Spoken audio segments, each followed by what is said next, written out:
और उधर इसराइल से भारतीय नागरिकों की वापसी के लिए भारतीय दूतावास ने इंतजाम किए। इसराइल के बस के जरिए भारतीयों को इसराइल से जॉर्डन के रास्ते भारत लाने की तैयारी है। ज्यादा जानकारी दे रहे हैं इसराइल पहुंचे हमारे सहयोगी रिफत अब्दुल्ला।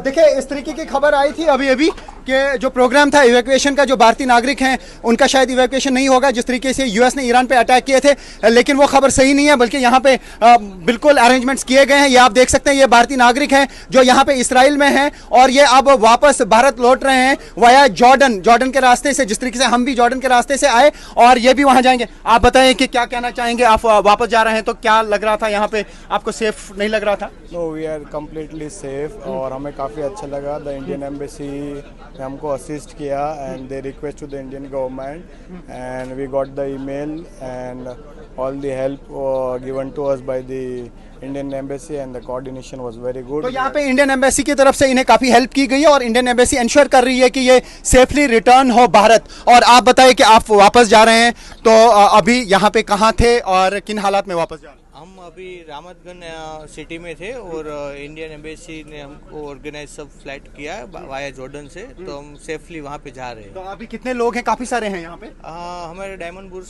के करीबन 50 लोग हैं।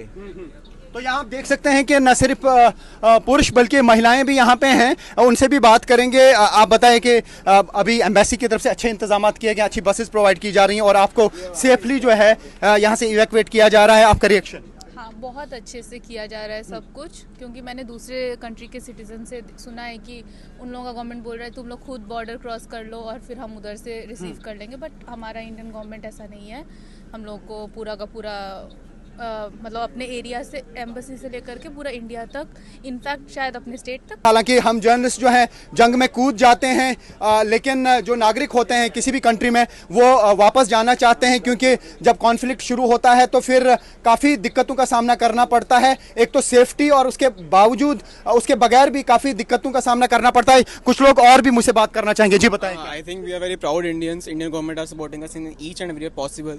दे are helping us to evacuate. I am here for a summer internship programme and they are helping us in each and every way. देखिए, सारे लोग जो हैं काफ़ी खुश हैं और मैं दिखाने की कोशिश करूंगा जितने भी भारतीय नागरिक हैं, न सिर्फ यहाँ से बल्कि ईरान से भी उनका इवैक्यूएशन हो रहा है। तो एक अच्छे एफर्ट के तहत इंडियन एम्बेसी ने इनका इंतज़ाम किया है। देख सकते हैं आप, on embassy of Indian duty, ये बस नंबर 2 है। और भारत की तरफ से यही तो ब्यूटी है इंडियन एम्बेसीज की तरफ से, जब भी कोई फंसा रहता है तो उनकी सेफ्टी, उनकी सिक्योरिटी, उनकी हेल्प के लिए इंडियन एम्बेसी सामने आती है।